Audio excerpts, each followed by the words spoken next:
स्वागत है आप सबका निर्वी लॉ क्लासेस के ऑफिशियल चैनल में। मैं रविकांत जायसवाल।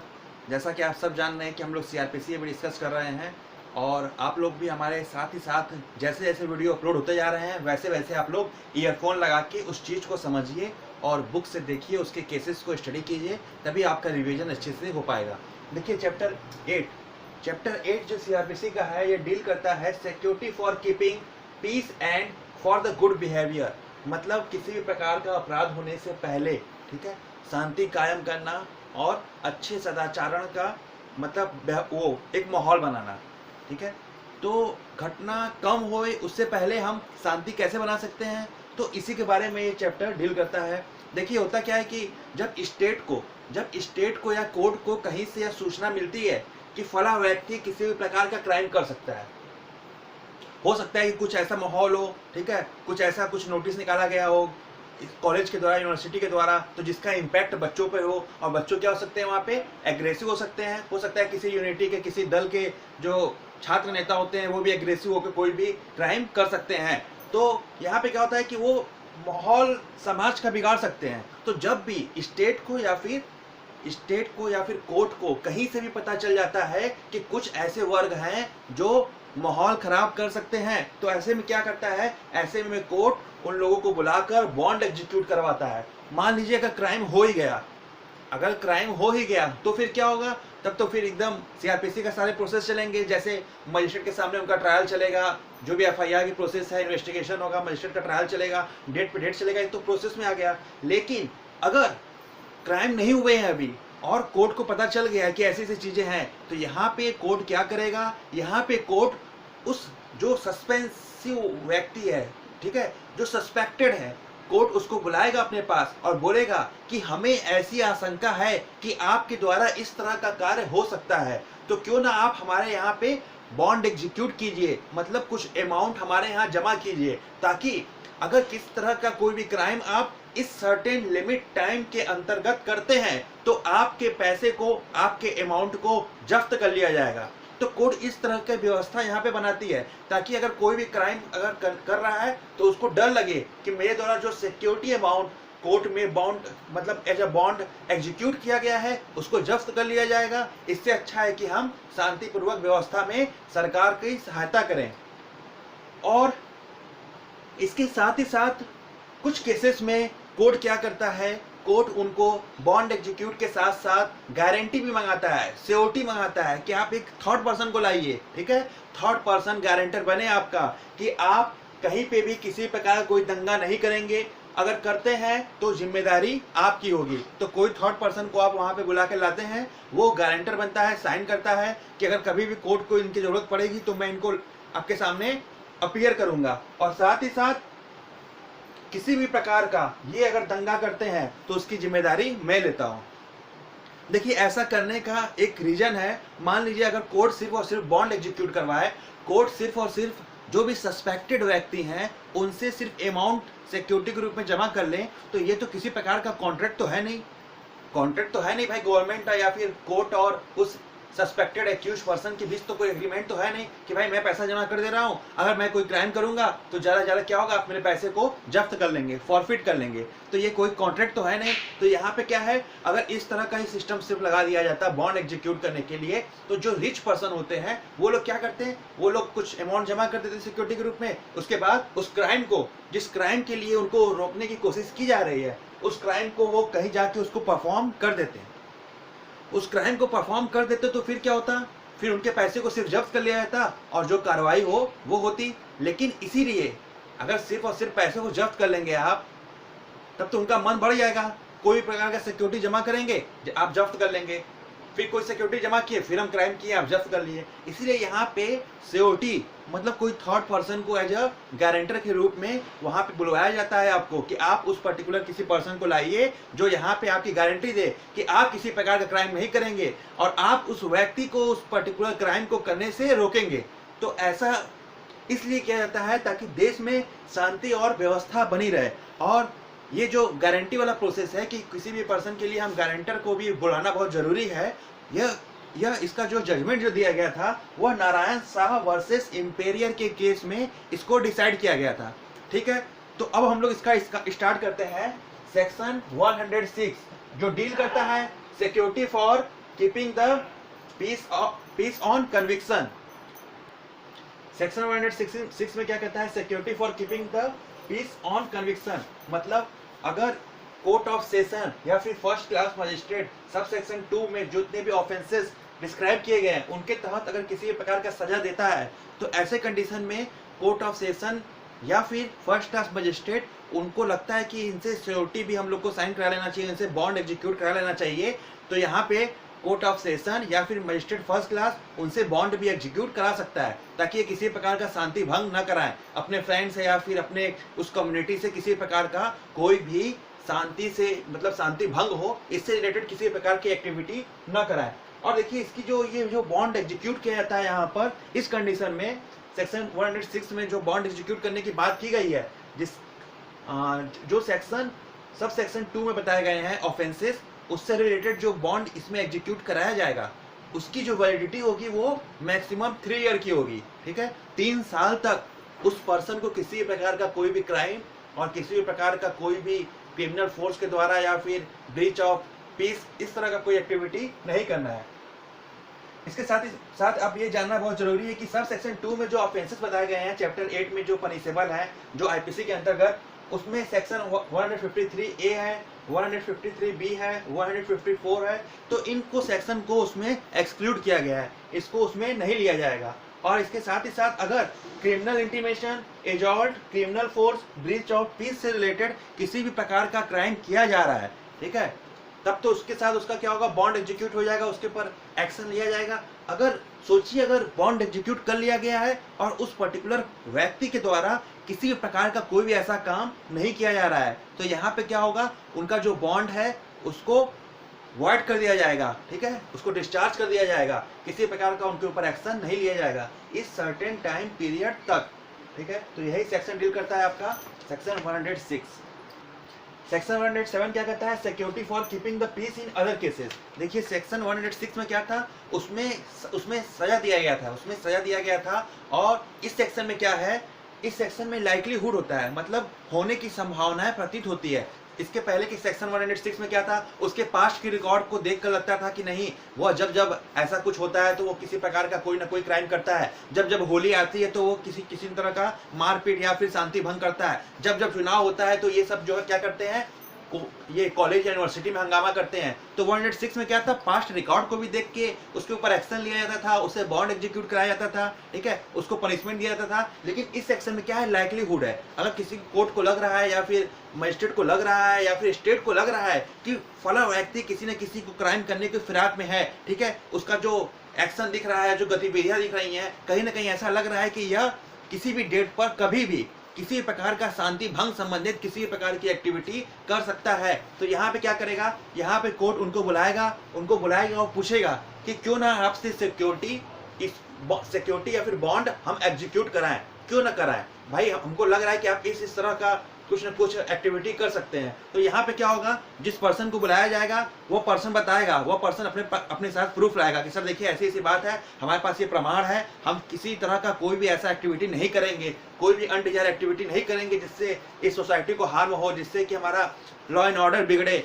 तो अगर कोर्ट को लगता है कि ठीक है इसके बातों पे दम है, तब तो कोर्ट इससे किसी प्रकार का बॉन्ड एग्जीक्यूट करने को नहीं बोलेगा। अगर कोर्ट को डाउट होता है कि नहीं यह तो घुमा फिरा रहा है, यह तो सिर्फ और सिर्फ कोर्ट को गुमराह कर रहा है,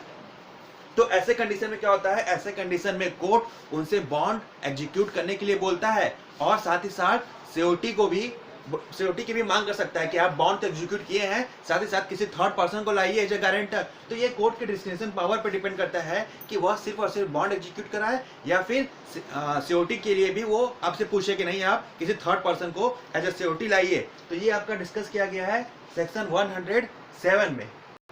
इसमें एक चीज ध्यान रखना है, इसमें जो बॉन्ड एग्जीक्यूट कराया जाएगा उसकी जो वैलिडिटी होगी सिर्फ और सिर्फ 1 साल की होगी, एक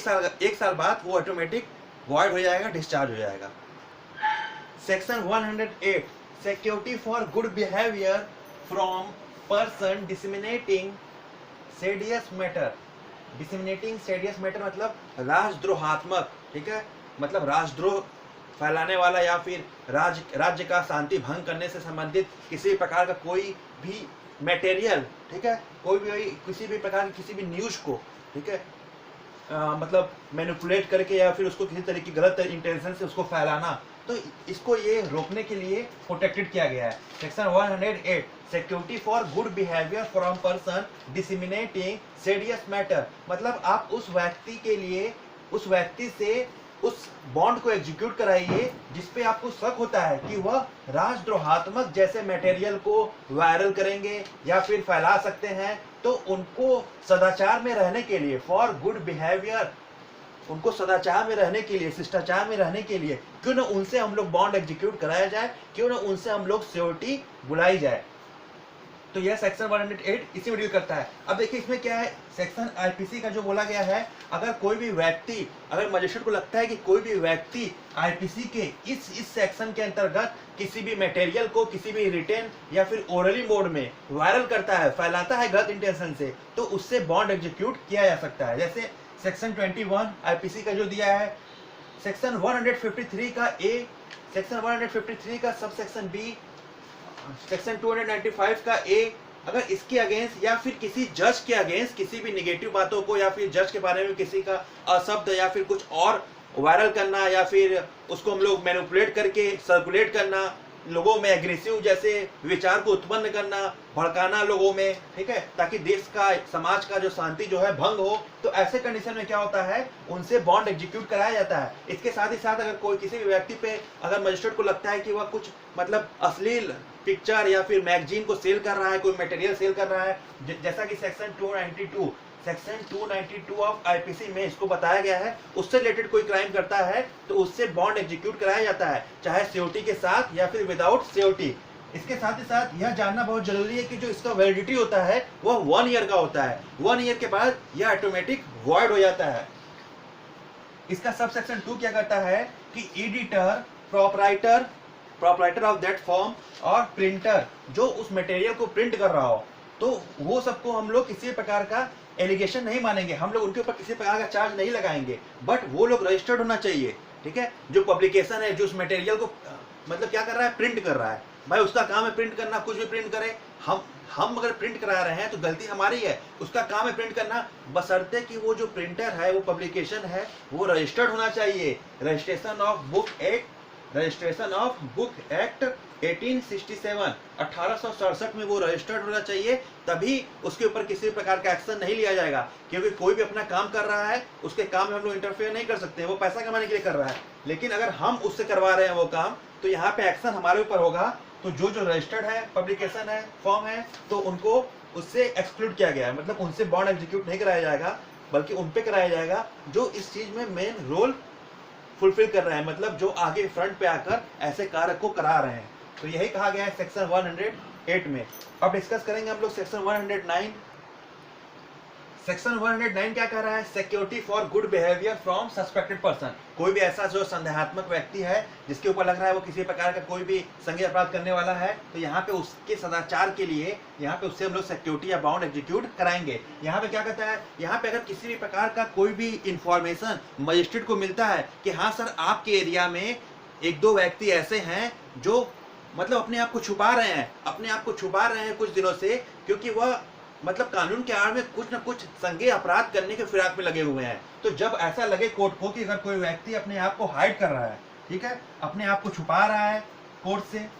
और वो अंदर ही अंदर किसी भी कॉग्निजेबल ऑफेंस मतलब कोई भी संज्ञेय अपराध करने के फिराक में है, तो ऐसे व्यक्ति से भी कोर्ट बॉन्ड एग्जीक्यूट करने के लिए बोल सकता है, सिक्योरिटी के साथ भी या फिर विदाउट सिक्योरिटी के। इसकी जो वैलिडिटी होगी, इसकी वैलिडिटी भी 1 ईयर की होगी। बस यही कहा गया है सेक्शन 109 में।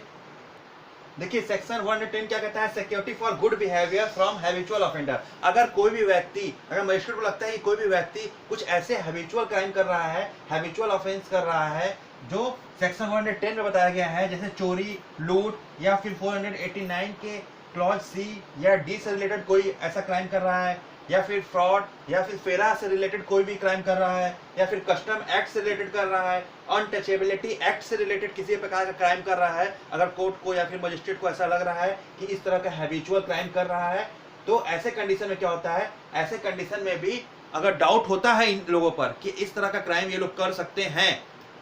तो ऐसे सेक्शन में भी कोर्ट इनके ऊपर क्या करेगी, बॉन्ड एग्जीक्यूट करवाएगी और साथ ही साथ सीओटी को भी साइन कराने के लिए बोल सकती है कि आप सीओटी भी लाइए और बॉन्ड भी एग्जीक्यूट कीजिए, ताकि उनके ऊपर डर बना रहे और किसी प्रकार का इससे रिलेटेड किसी प्रकार का वो कोई क्राइम न करे। और इसकी जो वैलिडिटी होती है यह होती है 3 ईयर की। तो ये बताया गया है आपके सेक्शन 110 में।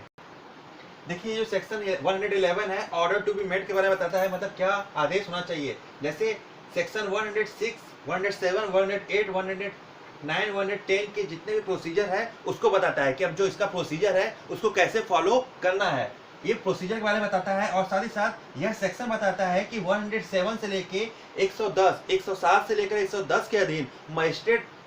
जो भी कार्य करता है, जो भी एक्ट करता है, उसको क्या करता है, उसके लिए वह एक नोटिस भेजता है। किसके पास भेजता है, उस व्यक्ति के पास भेजता है जो यह घटना कभी भी कर सकता है, ठीक है। उस ही व्यक्ति के पास भेजता है जिसके बारे में मजिस्ट्रेट को सूचना मिली रहती है कि वह पर्टिकुलर व्यक्ति किसी प्रकार का क्राइम कर सकता है। तो ऐसे कंडीशन में क्या होगा, ऐसे कंडीशन में मजिस्ट्रेट उनके पास रिटन नोटिस भेजेगा कि क्यों ना आपसे बॉन्ड एग्जीक्यूट कराया जाए। उस रिटेन नोटिस में वह उस एक्ट के बारे में भी डिस्कस करेगा मजिस्ट्रेट कि जो किस तरह का नेचर, मतलब किस तरह का एक्ट, किस तरह का क्राइम का जो नेचर है वो उस पर डिस्क्राइब करेगा कि इस तरह का क्राइम करने का आपके ऊपर शक किया जा रहा है कि आप शांति भंग कर सकते हैं, आप कुछ मतलब लोगों को भड़का सकते हैं, उकसा सकते हैं, या फिर आप मतलब सोसाइटी में किसी प्रकार का मतलब एक मतलब राष्ट्रद्रोह कर सकते हैं और आपस में जो है लोगों को लड़वा सकते हैं। इस तरह का अगर किसी प्रकार का कुछ नेचर बनता है तो मजिस्ट्रेट नोटिस के साथ साथ उसको भी वहां पे लिखेगा और उसमें पूछेगा क्यों ना आपसे बॉन्ड एग्जीक्यूट कराया जाए, प्लस बॉन्ड का अमाउंट क्या होगा उस चीज को भी उस नोटिस में लिखा जाएगा और उसकी वैलिडिटी लिखी जाएगी। और इसके साथ ही साथ इसमें बताया गया है कि कितने समय तक यह वैलिड रहेगी। और इसमें जो सीओटी है, एक सीओटी लगाना होगा, मतलब सीओटी मतलब थर्ड पर्सन जो गारंटर देगा, वह एक सीओटी रहेगा या फिर 2 रहेगा या 3 रहेगा, उसका भी इसमें मेंशन किया जाएगा उसके एप्लीकेशन में जो मजिस्ट्रेट उस पर्सन को भेजेगा। तो यह जो है एक तरह से मतलब इसका जो प्रोविजो है यह एक तरह से मैंडेटरी है, मतलब मजिस्ट्रेट को सेक्शन 111 के अधीन इन सारी एक्ट को करना ही है, नोटिस भेजना ही है। अगर नोटिस नहीं भेजता है तो उसके एक्ट को वॉइड माना जाएगा। तो यह सिमिलर जो ये प्रोसेस करता है वह उसी की तरह है जैसे कोई मजिस्ट्रेट जो है चार्ज फ्रेम करता है, ठीक है, या फिर पुलिस जो है अगर एफआईआर होती है तो एक चार्ज फ्रेम करता है। तो उसी प्रकार का ये है जो सेक्शन 207 में हम लोग पढ़े थे कि चार्ज कैसे बनाया जाता है, चार्ज फ्रेम कैसे करता है। तो एक तरह से उसी तरह का सिमिलर है, उसमें सारे डिटेल वगैरह हम लोग लिख कर उसको पास भेजते हैं, उसके संज्ञान भेजते हैं, ताकि वो उसमें डेट वगैरह लिखा रहेगा कि इस डेट पर आकर इतने अमाउंट का बॉन्ड एग्जीक्यूट कीजिए, साथ ही साथ सीओटी को भी लाइए। तो ये बताया गया है सेक्शन 111 में। सेक्शन 112 क्या कहता है, procedure in respect of person present in court, मतलब जो व्यक्ति जिसको इशू मतलब नोटिस इशू किया गया है अगर कोर्ट में मौजूद है तो उसके संदर्भ में क्या प्रक्रिया होगी। देखिए अगर जिस व्यक्ति के अगेंस्ट नोटिस भेजा गया है और वह व्यक्ति कोर्ट में मौजूद है तो कोर्ट क्या करता है, उसके ऊपर जो भी आरोप लगे हुए हैं, एलिगेशन लगे हैं, उसको वह पढ़कर उसको सुनाता है। और अगर वो व्यक्ति तब भी नहीं समझता है और बोलता है एक्सप्लेन करने को, तो यहाँ पे क्या करता है, यहाँ पे कोर्ट उसको उसके ऊपर जो भी चार्जेस लगे हैं उसको पढ़कर सुनाएगा और एक्सप्लेन भी करेगा, ताकि उसको उसके संज्ञान में समझ में आ जाए कि उसने किस प्रकार का कार्य किया है, ताकि उसके संज्ञान में आ जाएगा, तभी तो वो अपने आप को डिफेंड कर पाएगा। तो ऐसा प्रोविजन सेक्शन 112 में बताया गया है। सेक्शन 113 समन और warrant in case of person not so present, मतलब ऐसे व्यक्ति के बारे में बताया गया है अगर उसको ऑर्डर दिया गया है, बुलाया गया है और वह उपस्थित न हो कोर्ट में। अगर कोई व्यक्ति जिसको ऑर्डर दिया गया है वह कोर्ट में उपस्थित नहीं होता है तो इसकी क्या प्रक्रिया है। अगर वह व्यक्ति जिसको ऑर्डर दिया गया है, कोर्ट के ऑर्डर पे उसको बुलाया गया है और उस ऑर्डर पर वह किसी प्रकार का कोई एक्शन नहीं लेता है और कोर्ट में उपस्थित नहीं होता है, तो ऐसे लोगों को क्या करेगा, ऐसे लोगों को कोर्ट समन का नोटिस भेजेगा, समन भेज के उसको बुलाने का कोशिश करेगा। और इसके साथ ही साथ जो व्यक्ति कस्टडी में है, पुलिस के कस्टडी में है, ऐसे लोग को अगर लगता है कि शांति भंग करेंगे तो इनके खिलाफ वारंट नोटिस भी भेजा जाएगा। वारंट नोटिस मजिस्ट्रेट द्वारा इसलिए भेजा जाएगा कि वह किसी प्रकार का शांति भंग न करें और उनसे उम्मीद की जाती है कि वह उनके पास जो भी मतलब बॉन्ड वगैरह एग्जीक्यूट करने के लिए कहा जाएगा वो उसको करेंगे। तो यही बताता है सेक्शन 113। सेक्शन 114 क्या कहता है, copy of order to accompany summon और वारंट,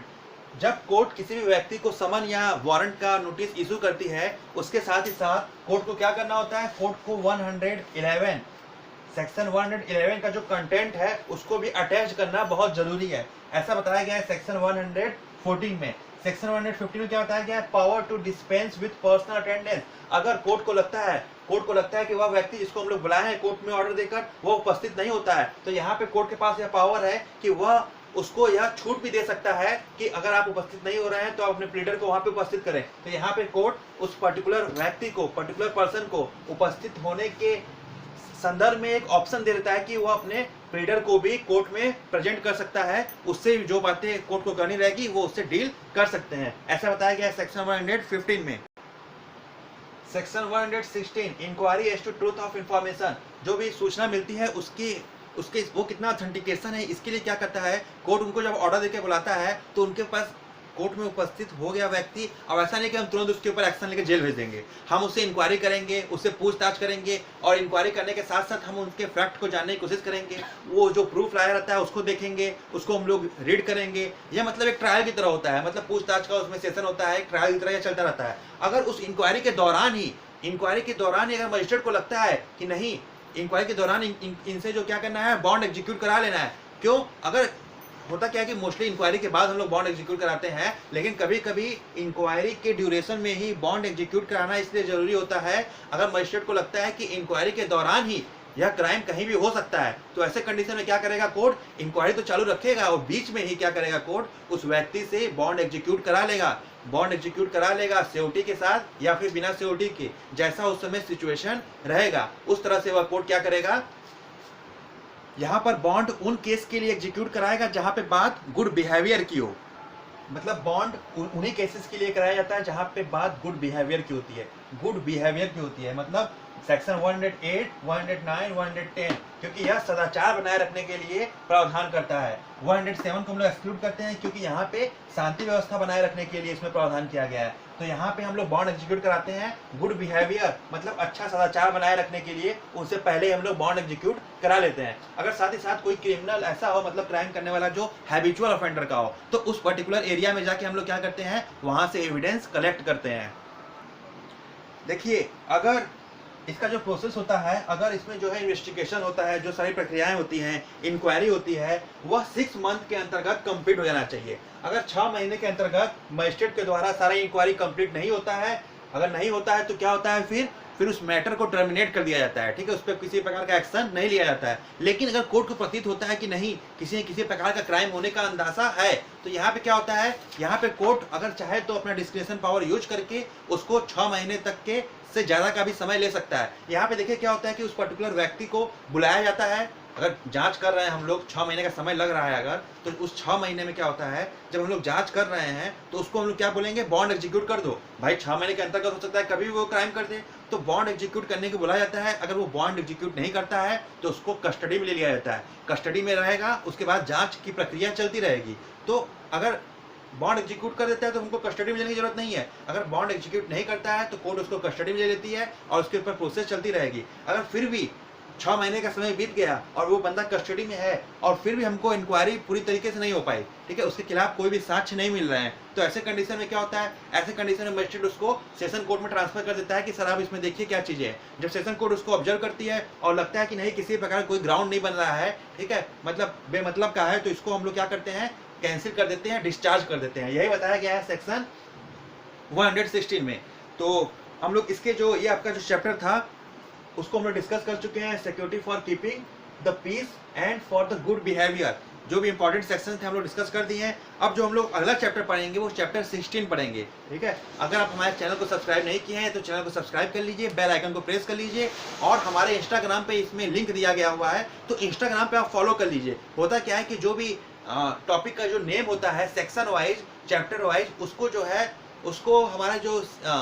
चैनल के ऑपरेटर है उसको वहाँ पे अपलोड कर देते हैं ताकि आपको आसानी से समझ में आ जाए कि कौन सा सेक्शन का वीडियो बन चुका है। तो आप इंस्टाग्राम पे अभी जाइए और फॉलो कर लीजिए और अपकमिंग वीडियो के लिए बेल आइकन प्रेस कर दीजिए ताकि आप तक आसानी तक पहुँच सके।